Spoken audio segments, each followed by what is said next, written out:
Hello friends, myself Advocate R.K. Sharma. Welcome to my YouTube channel Logically Legal.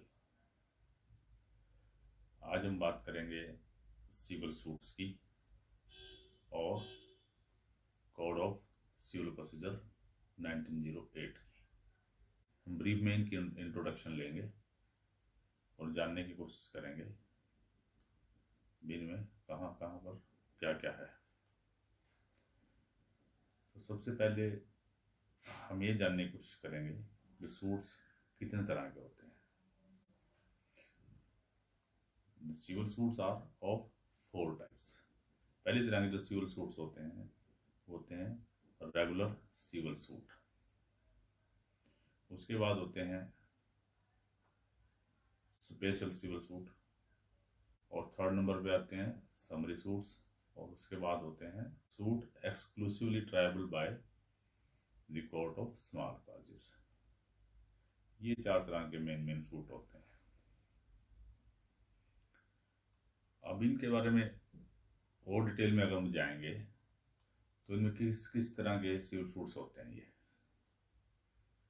और ये कहाँ कहाँ हमें मिलेंगे। तो as far as the CPC is concerned, उसके जो 11 पार्ट्स के अंदर उसको लॉ को सब्सटेंशियल लॉ है उसको एक्सप्लेन किया गया है। अब हम जानने की कोशिश करेंगे what is the scheme of the code of civil procedure. अब सिविल प्रोसीजर कोड के अंदर सब्सटेंशियल लॉ एक्सप्लेन किया गया है और शुरू में इसमें 11 चैप्टर्स हैं। 11 चैप्टर्स के अंदर आपके सेक्शंस हैं, 158 सेक्शंस हैं इसके अंदर और उसके बाद ऑर्डर्स हैं। ऑर्डर कितने हैं? 51 ऑर्डर्स हैं और उसके बाद अपेंडिक्सेस वगैरह हैं। तो अब हम जानने की कोशिश करेंगे ये जो सिविल सूट्स हैं ये कहाँ कहाँ हमें मिलेंगे। जो 11 पार्ट्स हैं वो हैं, नंबर 1 पार्ट है सूट्स इन जनरल, दूसरे पार्ट में आता है एग्जीक्यूशन, फिर थर्ड पार्ट में क्या आता है इंसिडेंटल प्रोसीडिंग आती हैं, फिर फोर्थ में आता है सूट्स इन पार्टिकुलर केसेस, फिर 5वें नंबर पे आता है स्पेशल प्रोसीडिंग्स, छठे पे आता है फिर सप्लीमेंटल प्रोसीडिंग्स और 7 पार्ट में है, 7th पार्ट के अंदर है अपील्स और 8वें पार्ट में है रेफरेंस, रिव्यू एंड रिविजन्स। ये हो गया 8वें पार्ट में। और 9वें पार्ट में क्या है special provisions relating to high court and not being the court of judicial commissioner. ये हो गया आपका 9th पार्ट। फिर 10th पार्ट में रूल्स हैं और 11th में फिर मिसलेनियस हैं। इस तरह से ये 11 पार्ट्स के अंदर इसको 158 सेक्शंस हैं, इसमें इसको डिफाइन किया गया है। अब हम ये जानने की कोशिश करेंगे कि जो सिविल सूट्स हैं वो कहाँ कहाँ हमें इसमें मिलते हैं। तो जो पहली तरह के सिविल सूट्स होते हैं वो होते हैं जो आप जिनको कह सकते हो रेगुलर सिविल सूट्स। वो आपको मिलेंगे सूट्स इन जनरल। तो ये है पार्ट 1 के अंदर, ठीक है। पार्ट 1 के अंदर जो ये सिविल सूट्स होते हैं वो क्या क्या सूट होते हैं, जैसे कि टाइटल सूट, मनी सूट हो गया, डिक्लेरेशन सूट हो गया और सूट फॉर रिडम्पशन हो गया और suit for rendition of account हो गया और सूट फॉर फोरक्लोजर हो गया। तो ये फर्स्ट पार्ट के अंदर मिलते हैं। उसके बाद जो सेकंड सेट ऑफ सूट्स होते हैं वो आपको मिलेंगे पार्ट 4 के अंदर। जो पार्ट 4 है उसके अंदर क्या है, उसमें पार्ट 4 के अंदर जो सूट्स मिलेंगे वो एक तरह से आपके स्पेशल सिविल सूट्स हो गए। स्पेशल सिविल सूट्स में क्या क्या हो गया, जैसे कि बाय और अगेंस्ट दी गवर्नमेंट और by the government official in his official capacity, वो सूट्स होते हैं। ये जो पब्लिक की तरफ से भी फाइल होते हैं सिविल सूट्स, ये स्पेशल सिविल सूट्स।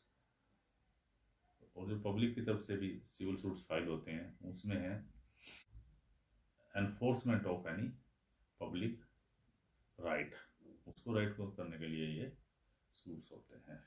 इसके अलावा एग्जम्पशन की एप्लीकेशन इसमें होती हैं, और जो डिक्रीज होती हैं सिविल कोर्ट की डिक्रीज जो कि यूनियन ऑफ इंडिया या स्टेट्स के अगेंस्ट होती हैं, उनको उनकी एग्जीक्यूशन के लिए जो सूट्स या एग्जीक्यूशन फाइल होती है वो भी इसी पार्ट 4 के अंदर होती है, part 4 of the code of civil procedure के अंदर होती है। इसके अलावा और कौन से स्पेशल सूट्स होते हैं, जैसे कि फॉरेन रूलर्स, एम्बेसडर्स, एनवॉयज, इनके द्वारा जो सूट्स फाइल होते हैं वो स्पेशल सूट्स में आते हैं।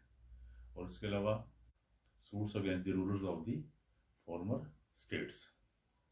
इसके अलावा एक और तरह का भी सिविल स्पेशल सिविल सूट होता है, वो होता है जैसे इंटरप्लीडर सिविल सूट्स। जो इंटरप्लीडर सिविल सूट होता है उसमें क्या होता है, उसमें मान लो कोई प्रॉपर्टी है, उसका कोई राइटफुल ओनर नहीं पता लग रहा है कौन है, तो उस सूट में कोई पर्सन जाके कोर्ट में केस फाइल कर सकता है और कोर्ट से ये डिग्री मांग सकता है कि कोर्ट डिक्लेयर करे भी इस प्रॉपर्टी का ओनर कौन है। उस तरह से बैंक के पास कोई एफडी पड़ी है और जिसमें कई क्लेमेंट्स क्लेम करते हों, तो उस सूट में भी बैंक स्पेशल सूट फाइल करेगा, दैट इज कॉल्ड इंटरप्लीडर सूट, और कोर्ट से ये डिग्री लेगा कि who is the rightful owner of that property. तो ये हो गई जी स्पेशल सिविल सूट्स या सूट्स इन पार्टिकुलर केसेस। पार्टिकुलर केसेस के अंदर इस तरह के सूट्स फाइल होते हैं। उसके बाद आता है part 5 of the code of civil procedure. Part 5 of the code of civil procedure के अंदर भी कुछ तरह के सूट्स होते हैं या प्रोसीडिंग्स होती हैं, जैसे कि आर्बिट्रेशन एंड कंसिलिएशन प्रोसीडिंग्स या suits relating to public nuisance, वो होते हैं सारे। और इसके अलावा सूट्स होते हैं to restraining any wrongful act affecting the public. तो इस तरह के सूट्स ये पार्ट 5 में आपको मिलेंगे। डी फ्रेंड्स, उसके बाद होते हैं एक थर्ड तरह के सूट्स होते हैं जिसको हम कह सकते हैं समरी सूट्स। डी फ्रेंड्स, जो समरी सूट्स होते हैं उनके अंदर भी एक तरह की समरी प्रोसीडिंग होती है। वो सूट्स होते हैं जैसे suits relating to hundis, pronotes, guarantees and promissory notes. इस तरह के जो सूट्स होते हैं ये, या बिल ऑफ एक्सचेंज, इस तरह के जो सूट्स होते हैं ये समरी सूट्स में आते हैं। तो इसके अंदर जो प्रोसीजर होता है वो स्पीडी प्रोसीजर होता है। जो नॉर्मल सिविल सूट है उसमें प्रोसीजर लेंथी होता है, इसमें शॉर्ट प्रोसीजर होता है। और एक जो मेन चीज़ और इसके अंदर होती है वो ये होती है कि इसके अंदर डिफेंडेंट को राइट टू डिफेंड नहीं होता। उसको पहले अपीयर होना होता है कोर्ट में with in 10 days of receiving of the summons. उसको पेश होना कोर्ट में, उसके बाद वो कोर्ट में एप्लीकेशन फाइल करेगा फॉर लीव टू डिफेंड। अगर वो ऐसा नहीं करता तो कोर्ट उसके अगेंस्ट इमीडिएटली डिक्री पास कर देगी। तो ये थर्ड टाइप का जो सूट्स होते हैं वो इस तरह के होते हैं जिनको समरी सूट्स कहते हैं। उसके बाद जो फोर्थ टाइप ऑफ सूट्स होते हैं वो होते हैं suits exclusively tribal by the small cause court.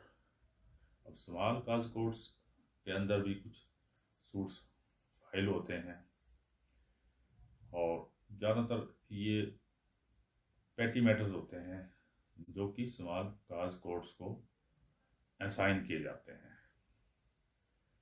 तो इस तरह से ये हुई short introduction of the code of civil procedure and types of civil suits.